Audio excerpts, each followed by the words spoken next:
촉한의 재상 제갈량, 그의 삶의 마지막 순간은 단순한 한 인간의 죽음이 아니었습니다. 그는 살아생전 모든 것을 바쳐 이루고자 했던 원대한 꿈을 품고 있었죠. 그리고 그 꿈의 실현을 위해 그는 자신의 모든 희망과 염원을 오직 한 사람에게 오롯이 걸었습니다. 그 사람이 바로 촉한의 황제, 후주 유선이었습니다. 과연 제갈량은 유선에게 어떤 유산을 남겼을까요? 그리고 그 유산은 후대에 어떤 결과를 가져왔으며 우리가 흔히 알고 있는 제갈량의 영웅적인 이미지는 과연 진실의 전부일까요? 역사의 뒤안길에 숨겨진 진실은 때로 우리가 알고 있는 것과는 사뭇 다른 얼굴을 하고 있습니다. 위대한 재상이라 칭송받던 제갈량이 남긴 유산이 정작 그토록 필사적으로 지키려 했던 촉한의 멸망을 막지 못했던 아이러니, 그리고 그의 이름이 후대에 이르러 어떻게 재평가되었는지를 함께 추적해 볼 겁니다. 영웅의 이면에 감춰진 그림자와 역사의 예상치 못한 흐름 속에서 우리는 오늘 몰입도 높은 이야기를 통해 깊은 통찰을 얻게 될 것입니다. 때는 서기 207년, 형주의 한적한 초가집에서 역사의 거대한 서막이 오르고 있었습니다. 당시 유비는 천하를 떠돌며 의지할 곳 없이 지친 나날을 보내고 있었죠. 그런 그에게 젊은 제갈량은 천하를 셋으로 나누어 다스리는 이른바 천하 삼분지계라는 놀라운 비전을 제시했습니다. 불확실한 미래 속에서 한 줄기 빛을 본 유비는 이 젊은 책사의 지략에 깊이 감탄했고, 제갈량은 이후 유비의 곁에서 촉한 건국의 초석을 다지는데 혁혁한 공을 세우게 됩니다. 적벽대전에서 탁월한 외교 수완을 발휘하고 형주와 익주를 취하는 과정에서 결정적인 계책들을 내놓으며 그는 유비가 꿈꾸던 이상향을 현실로 만드는데 핵심적인 역할을 수행했죠. 그의 활약은 촉한이라는 나라의 기틀을 마련하는 데 있어 그야말로 절대적이었습니다. 하지만 영광의 시간은 그리 오래가지 못했습니다. 관우의 죽음과 이릉대전의 참패로 인해 유비는 깊은 절망과 병마에 시달리게 되죠. 백제성에서 죽음을 앞둔 유비는 마지막 숨을 몰아쉬며 제갈량의 손을 붙잡았습니다. 그의 눈빛에는 나라의 미래와 아들에 대한 근심, 그리고 한없이 깊은 신뢰가 뒤섞여 있었죠. 그는 제갈량에게 어린 아들 유선을 부탁하며 역사에 길이 남을 파격적인 유언을 남겼습니다. 만약 유선이 보좌할 만하면 보좌하고, 만약 그가 재능이 없다면 그대가 직접 황제의 자리에 오르십시오. 이 말은 단순한 부탁을 넘어선 제갈량에게 지워진 실로 막중한 부담감이자 감당하기 어려운 책임감의 무게였습니다. 유비의 유언을 들은 제갈량의 마음은 어떠했을까요? 밤늦도록 잠 못 이루며 그는 촉한의 지도를 펼쳐놓고 깊은 고뇌에 잠겼을 겁니다. 황제의 자리를 직접 취하라는 파격적인 제안은 그에게 엄청난 권한을 부여하는 동시에 그만큼 더 큰 윤리적, 정치적 딜레마를 안겨주었을 겁니다. 그는 유비의 마지막 부탁을 어떻게 받아들이고 또 어떤 미래를 그려나갔을까요? 그의 어깨 위에는 유비의 꿈과 촉한의 운명, 그리고 어린 황제 유선의 미래가 고스란히 놓여 있었던 것이죠. 제갈량의 비장한 결의는 바로 이 순간부터 시작되었을 겁니다. 유비의 마지막 유언은 제갈량의 가슴에 굳건한 맹세로 새겨졌습니다. 어린 황제 유선을 흔들림 없이 보필하고 유비가 그토록 염원했던 한나라 재흥의 대업을 기필코 완수하겠다는 비장한 결의가 그의 눈빛에 가득했죠. 이제 제갈량은 단순한 책사가 아닌 촉한의 모든 운명을 짊어진 재상으로서 새로운 시대를 열게 됩니다. 그의 치세는 그야말로 경이로움의 연속이었습니다. 마치 거대한 태엽시계의 모든 톱니바퀴를 직접 조율하듯 그는 혼란스러웠던 촉한을 안정시키고 번영의 기반을 다지는데 모든 역량을 쏟아부었으니까요. 유비 사후, 촉한이 보여준 안정과 발전은 오롯이 제갈량이라는 한 인물의 헌신과 능력에서 비롯된 것이었죠.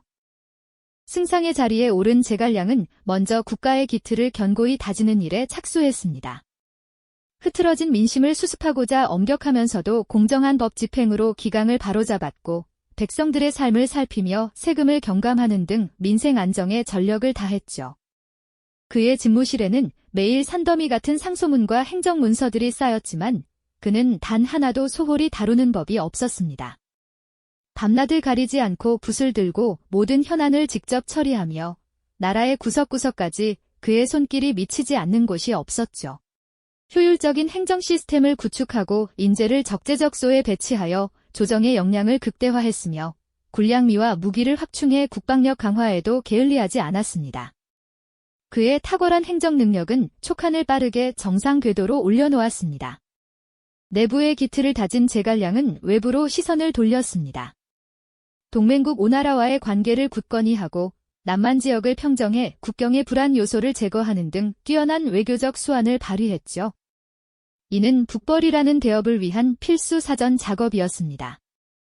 마침내 유비가 꿈꾸던 천하 통일과 한나라 재흥의 꿈을 이루기 위해 북벌의 깃발을 높이 올렸습니다. 그는 직접 갑옷을 입고 군대를 지휘하며 위나라의 심장부를 향해 끊임없이 진격했죠.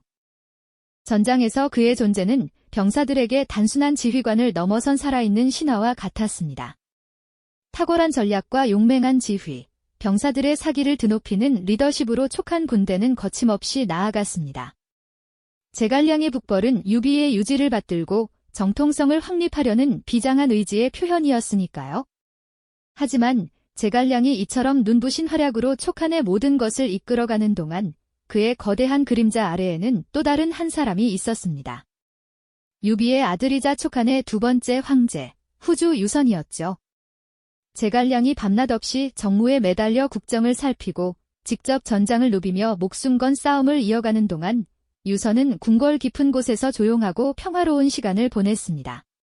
때로는 사냥을 즐기거나 황실의 일상적인 업무에만 관여하는 모습이었죠.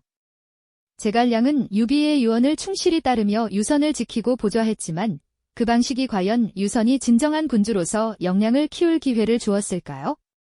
그의 강력한 통치력은 아이러니컬하게도 유선의 성장을 가로막는 요소가 되었던 것은 아닐까요? 제갈량은 황제의 권한을 강화하기보다 자신이 직접 구축하고 완벽하게 통제하는 정교하고 강력한 시스템을 통해 촉한을 운영했습니다. 거대한 국가라는 기계의 모든 부품을 세세하게 설계하고 직접 조율하듯 나라의 모든 중요한 결정과 행정은 그의 손을 거쳤죠. 이는 유선에게 스스로 국정을 운영하며 통치력을 시험할 기회가 아니라 완벽하게 관리되는 시스템 속에서 안전하게 보호받는 황제라는 역할을 부여한 셈이었습니다. 제갈량은 황제에게 끊임없이 북벌의 당위성과 국가의 대업을 설명하는 간절한 상소를 올렸지만 정작 유선이 직접 나서서 국정을 주도하거나 중대한 결정을 내리는 모습은 좀처럼 찾아보기 어려웠습니다. 그의 존재감은 너무나 미미해 보였죠. 유비가 제갈량에게 남긴 유언은 제갈량에게 무한한 신뢰와 권한을 주었지만 후주 유선에게는 강력한 보호막이자 동시에 스스로 성장할 기회를 빼앗는 족쇄가 되었던 것은 아닐까요? 제갈량이라는 인물의 존재는 너무나 거대했고 그의 그림자는 촉한의 모든 영역을 뒤덮을 만큼 짙었습니다. 유선은 그 그림자 아래에서 편안하고 안전하게 지낼 수 있었지만 동시에 자신의 빛을 발하며 진정한 군주로 거듭날 기회를 잃어갔던 것이죠. 제갈량의 치세는 분명 촉한의 안정을 가져왔고 한때 번영을 구가하게 만들었지만 동시에 후주 유선의 리더십은 깊은 잠에 빠져들게 만들었습니다. 과연 제갈량은 이러한 결과를 예상했을까요? 그의 눈에는 오직 유비와의 약속, 그리고 위대한 대업의 완성이라는 목표만이 선명하게 보였을지도 모릅니다. 하지만 이 완벽한 시스템이 오히려 미래의 불안을 잉태하고 있었다는 사실은 역사의 아이러니가 아닐 수 없습니다. 제갈량이 떠난 뒤 촉한의 미래는 그가 그토록 공들여 쌓아 올린 견고한 성벽에도 불구하고 예기치 못한 균열을 드러내기 시작합니다. 그의 부재는 단순한 한 인물의 빈자리가 아니었죠. 그것은 촉한이라는 국가를 지탱하던 거대한 기둥 하나가 사라진 것과 다름없었습니다. 이제 더 이상 유능한 재상이 모든 국정을 세심하게 살피고 위험 있는 카리스마로 조정을 이끌어 나갈 수 없게 된 것입니다. 그 빈자리는 곧 혼란과 무질서의 씨앗을 뿌리게 됩니다. 그토록 제갈량이 심혈을 기울여 보필했던 후주 유선은 이제 자신만의 판단으로 나라를 이끌어가야 하는 기로에 서게 됩니다. 그러나 그는 제갈량의 지혜와 유비의 결단력을 물려받지 못했죠. 오히려 유선은 점차 간신들의 감언이설에 귀를 기울이기 시작했고 그 중에서도 환관 황호의 등장은 촉한의 운명을 나락으로 떨어뜨리는 결정적인 계기가 됩니다.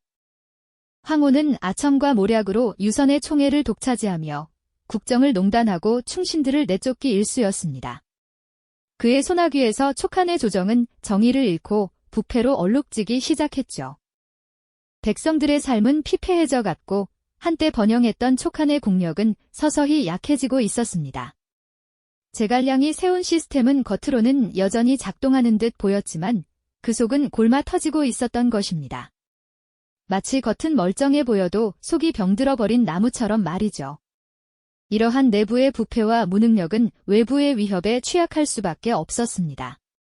결국 위나라의 등해가 상상조차 하기 힘든 대담한 기습 공격으로 촉한의 심장부를 향해 진격해오자 촉한은 속수무책으로 무너져 내리고 맙니다.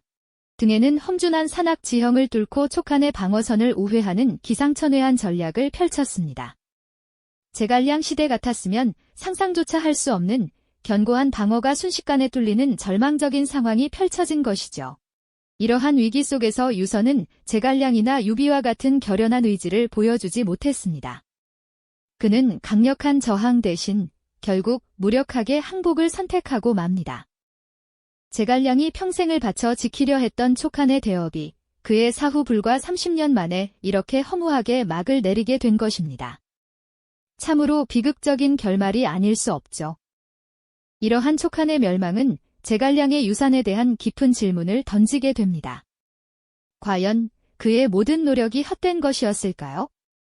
아니면 그의 유산이 가진 근본적인 한계가 있었던 것일까요? 후세의 역사가들은 이 지점에서 제갈량이라는 인물을 단순히 뛰어난 군사 전략가나 행정가로서만 평가하지 않게 됩니다. 그의 진정한 가치는 더욱 깊은 곳에 있었죠. 그들은 제갈량이 남긴 것이 단순히 영웅적인 능력이나 몇몇 전술적 승리만이 아님을 깨달았죠. 오히려 그는 한 국가를 유지하는 시스템, 인재를 관리하는 방법, 그리고 리더십의 본질에 대한 거대한 고민을 후대에 남긴 인물로 재조명되기 시작합니다. 제갈량은 분명 강력한 중앙집권적 시스템을 구축했지만 이는 동시에 강력한 리더 부재시 시스템이 얼마나 취약해질 수 있는지를 역설적으로 보여주는 사례가 되었습니다. 뛰어난 개인이 모든 것을 통제하고 해결하는 방식은 그 개인이 사라졌을 때 거대한 공백을 남길 수 있다는 냉혹한 진실을 말이죠. 후세 사람들은 그를 때로는 신화 속의 인물처럼 숭배하기도 했지만 어떤 이들은 그의 과도한 북벌 정책이나 후계자 양성에 대한 아쉬움을 비판적으로 바라보기도 했습니다. 특히 촉한 멸망 후 유선이 위나라로부터 반락공이라는 봉호를 받고 평화롭게 여생을 보냈다는 기록은 제갈량이 평생을 바쳐 지키려 했던 대의와 유선의 무기력한 현실 사이의 아이러니를 더욱 부각시키죠. 이 모든 것이 우리에게 주는 교훈은 무엇일까요? 제갈량의 유산은 영웅의 비극적인 한계와 더불어 시스템과 리더십이 어떻게 시너지를 내야 하는지에 대한 영원한 질문을 던지고 있습니다. 진정한 리더십은 단지 당대의 성공을 넘어 미래의 불확실성 속에서도 조직을 지탱할 수 있는 기반을 마련하는 데 있다는 것을 말입니다. 그렇다면 제갈량의 유산은 과연 무엇이었을까요? 그의 이름은 후세에 어떻게 기억되고 있을까요? 단순히 한 시대의 뛰어난 전략가나 충성스러운 신하를 넘어 제갈량은 정웅적인 능력 그 이상을 우리에게 보여주었다고 말할 수 있습니다. 그는 촉한이라는 약소국을 지탱하기 위해 정교한 시스템을 구축하고 인재를 발굴하며 적재적소에 배치하는 데 온 힘을 기울였죠. 법과 제도를 정비하고 농업을 장려하며 군수 물자를 효율적으로 관리하는 등 그의 손길이 닿지 않은 곳이 없었습니다. 마치 거대한 시계의 모든 톱니바퀴가 유기적으로 맞물려 돌아가도록 설계한 장인처럼 말입니다. 하지만 그의 유산은 동시에 리더십의 한계에 대한 깊은 성찰을 남겼습니다.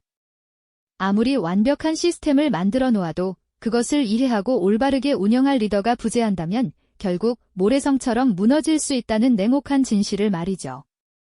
후세 사람들은 제갈량을 신격화하며 지혜와 충절의 상징으로 숭배하기도 했지만 한편으로는 그의 과도한 개입이 오히려 유선의 성장을 방해하고 촉한의 미래를 한 개인의 역량에 너무 의존하게 만들었다는 비판적인 시각도 존재합니다. 마치 거대한 나무가 너무 큰 그늘을 드리워 그 아래의 작은 나무들이 제대로 자라지 못하게 한 것은 아닐까 하는 의문처럼 말입니다. 제갈량은 촉한이라는 국가를 위해 자신의 모든 것을 바쳤습니다. 그가 남긴 것은 단순히 뛰어난 전략이나 견고한 시스템만이 아니었습니다. 충직한 신하들의 명단, 후대를 위한 교육 지침, 그리고 무엇보다도 한이라는 대의를 향한 뜨거운 열정이었죠. 하지만 그 모든 유산은 후주 유선의 손에 맡겨졌을 때 예상치 못한 방식으로 촉한의 운명을 결정지었습니다.